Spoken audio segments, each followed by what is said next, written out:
दोस्तों, आज हम भारत के एक ऐसे राज्य के बारे में बात करने जा रहे हैं जिसको आईआईटी और आईएएस का प्रोडक्शन हाउस भी कहा जाता है, जहां पर दुनिया का सबसे पहला लोकतंत्र स्थापित हुआ था। ये स्टेट दुनिया के सबसे पुराने रहने वाले स्थानों में से एक है और इतिहास के सबसे महान राज्यों में से एक है, लेकिन आज ये एक गरीब राज्य के रूप में देखा जाता है। दोस्तों, आज हम बात करेंगे भारत के एक राज्य बिहार की। दोस्तों, बिहार ही वो राज्य है जिसने चाणक्य जैसा अर्थशास्त्री, चंद्रगुप्त और अशोका जैसे राजा, बुद्ध महावीर जैसे संत, आर्यभट्ट जैसा वैज्ञानिक और शेर शाह जैसा शासक दुनिया को दिया था। दोस्तों, आज इस वीडियो में हम बात करेंगे बिहार के बारे में और बिहार से जुड़े कुछ इंटरेस्टिंग फैक्ट्स के बारे में, इसलिए आप इस वीडियो को आखिर तक जरूर देखिएगा। और अगर आप इस चैनल पर नए आए हैं तो इस वीडियो को लाइक और चैनल को सब्सक्राइब भी जरूर कर लीजिए।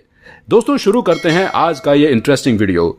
बिहार भारत के उत्तर पूर्व में स्थित एक ऐतिहासिक राज्य है जो अपनी बाउंड्री शेयर करता है उत्तर में नेपाल, दक्षिण में झारखंड, पूर्व में पश्चिम बंगाल और पश्चिम में Uttar Pradesh. Total 94,173 square kilometre में फैला बिहार ये कुल जनसंख्या के मामले में भारत का 12वां सबसे ज्यादा ऊंचाई वाला प्रदेश है। 15 नवंबर साल 19वीं को बिहार के दक्षिणी हिस्से को अलग करके एक नया राज्य झारखंड बनाया गया था। 2011 की जनगणना के अनुसार इस देश की कुल जनसंख्या लगभग 10 करोड़ के आसपास है और आज लगभग 12.7 करोड़ के आसपास पहुंच चुकी है और जनसंख्या के मामले में भारत का ये तीसरा सबसे ज्यादा आबादी वाला शहर या राज्य है। ये गंगा नदी के ऊपर बसा हुआ एक राज्य है। गंगा विष्णु पश्चिम से पूरब की तरफ बहती है। अगर इस राज्य की भाषा की बात की जाए तो यहां पर पूर्ण रूप से हिंदी, मैथिली और भोजपुरी बोली जाती है। इस राज्य की सबसे पुरानी भाषा हिंदी और उर्दू है। दोस्तों, आप ये जानकर हैरान हो जाएंगे कि देश में सबसे ज्यादा उत्तर प्रदेश के बाद जो आईएएस की डिग्री हासिल कर निकलते हैं वो सबसे ज्यादा इसी बिहार से निकलते हैं और दिमाग से बिहारी लोग बहुत ही तेज होते हैं और माना जाता है कि बिहारियों की गणित बहुत ही ज्यादा तेज होती है। हालांकि 1990 से पहले आईएएस अधिकारियों के मामले में बिहार पहले स्थान पर था, लेकिन उसके बाद में इसमें गिरावट आने लगी। बिहार के लोगों का ध्यान अब आईटी सेक्टर में ज्यादा लगने लगा है और जनसंख्या के मामले में भारत का यह तीसरा सबसे ज्यादा आबादी वाला शहर या राज्य है। यह गंगा नदी के ऊपर बसा हुआ एक राज्य है। गंगा विष्णु पश्चिम से पूरब की तरफ बहती है। अगर इस राज्य की भाषा की बात करें, हालांकि 1990 से पहले आईएएस अधिकारियों के मामले में बिहार पहले स्थान पर था, लेकिन उसके बाद में इसमें गिरावट आने लगी। बिहार के लोगों का ध्यान अब आईटी सेक्टर में ज्यादा लगने लगा है, लेकिन पिछले कुछ सालों से दोबारा से आईएएस की भूमिका देखने को मिल रही है। दोस्तों, शून्य के बिना गणित का क्या मोल है, ये किसी को बताने की जरूरत नहीं है। दुनिया को शून्य देने वाले आर्यभट्ट का जन्म स्थान बिहार ही है। यही कारण है कि बिहार के लोगों की गणित आज भी बहुत तेज होती है। वो गणित में बहुत ही माहिर होते हैं। आपको ये जानकर हैरानी होगी कि यह सच है कि इतिहास के पन्नों में ही नहीं बल्कि वर्तमान के समय में यहां आईएएस की संख्या बहुत ज्यादा थी और बिहार के पटना शहर में वाईफाई का सबसे बड़ा सिस्टम लगाया हुआ है जो कि 20 किलोमीटर के दायरे में सबको फ्री वाईफाई प्रदान करता है। अमेरिका, जापान जैसे देशों में दूर दूर तक ऐसा कुछ भी नहीं है। हमारा पड़ोसी देश चीन भी इस मामले में सबसे पीछे रह गया है। भारत के सबसे पुराने मंदिरों में से एक मुंडेश्वरी मंदिर बिहार में ही स्थित है। यह मंदिर पवारा पहाड़ी के शिखर पर है। इस मंदिर की ऊंचाई लगभग 600 फीट है। 1812 से लेकर 1904 तक ब्रिटिश ने इस मंदिर को बनवाया था और सिखों के 10वें गुरु श्री गोविंद सिंह जी का जन्म बिहार में ही हुआ था। यहां पर पटना साहिब सिख इतिहास से जुड़ा एक प्राचीन स्थल है जिसे महाराणा रंजीत सिंह ने बनवाया था। बिहार का मुख्य त्योहार छठ पूजा है। यह अच्छे प्रकार से मनाया जाता है। यह पूजा छठ मैया और सूर्य भगवान को समर्पित है। यह पूजा 4 दिनों तक चलती है। इस दौरान महिलाएं व्रत रखती हैं। छठ पूजा बिहार की संस्कृति और प्राचीन काल का स्थित है।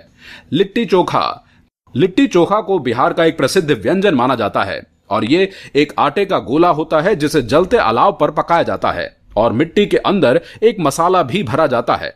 अगर चोखे की बात करें तो ये आलू, बैंगन, टमाटर को जलाकर बनाया जाता है। सबसे ज्यादा आसान बनाने वाले व्यंजनों में से एक है। बिहार के अलावा लिट्टी चोखा उत्तर प्रदेश के पूर्वांचल में भी बड़े फेमस हैं। दोस्तों, नालंदा पुस्तकालय इस देश में ईरान, कोरिया, चीन के लोगों को आकर्षित करती थी। यह दुनिया की सबसे बड़ी पुस्तकालयों में से एक है, लेकिन तुर्की के शासक ने इस लाइब्रेरी में आग लगा दी थी। ऐसा माना जाता है कि यह लाइब्रेरी इतनी बड़ी थी कि तकरीबन 3 महीने तक ये जलती ही रही थी। महाबौद्धि मंदिर बिहार में स्थित है। यह मंदिर बुद्ध का मंदिर है और यहीं पर भगवान बुद्ध को ज्ञान की प्राप्ति हुई थी। यह मंदिर बिहार से तकरीबन 115 किलोमीटर की दूरी पर स्थित है। क्या आपको पता है कि मॉरिशस के पहले प्रधानमंत्री बिहार के रहने वाले थे? उन्होंने मॉरिशस की आजादी में बहुत बड़ा योगदान दिया। उनका नाम शिवसागर राम गुलाम था। भारत का सबसे सुंदर दूसरा रेलवे स्टेशन मधुबनी है। यहां पर 7000 हेक्टेयर्स में बहुत ही अच्छी अच्छी पेंटिंग्स बनाई गई हैं। बिहार के ज्यादातर लोग दूसरे राज्यों में काम करने के लिए जाते हैं और बिहार के मजदूरों को बाकी राज्यों के मजदूरों से ज्यादा बेहतर माना जाता है, क्योंकि बिहार के मजदूर बहुत ही ज्यादा मेहनती होते हैं। क्या आप जानते हैं कि बिहार के जिले में सबसे बड़ा विश्वविद्यालय मौजूद है और जानवरों का मेला सबसे बड़ा बिहार में ही लगता है, और साथ ही भारत का सबसे बड़ा बाजार बिहार में ही लगता है, जिसे हम सराय के नाम से जानते हैं। दोस्तों, बिहार के मुजफ्फरपुर में लिट्टी पूरी बहुत ही फेमस है, इसलिए मुजफ्फरपुर को स्वीटी के नाम से भी जाना जाता है।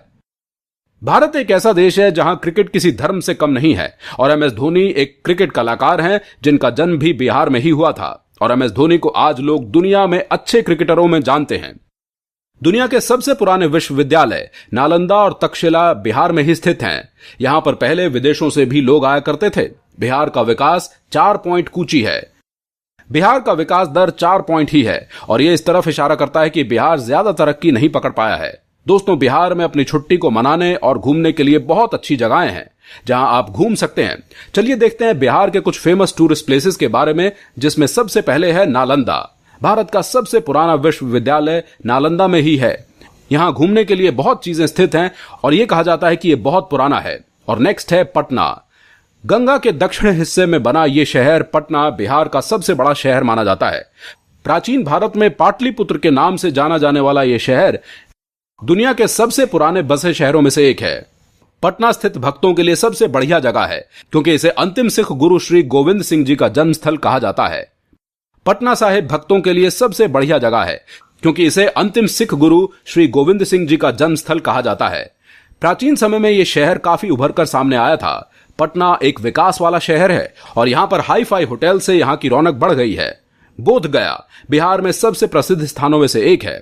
बोध गया जो कि एक हिंदू तीर्थ स्थल है और ऐसा कहा जाता है कि यहां पर जो पेड़ है उसी के नीचे बैठकर भगवान बुद्ध को ज्ञान की प्राप्ति हुई थी। तो दोस्तों, ये था बिहार।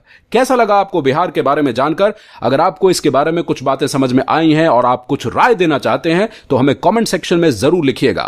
तो दोस्तों, मिलते हैं बहुत जल्द एक नेक्स्ट वीडियो में। तब तक के लिए गुड बाय।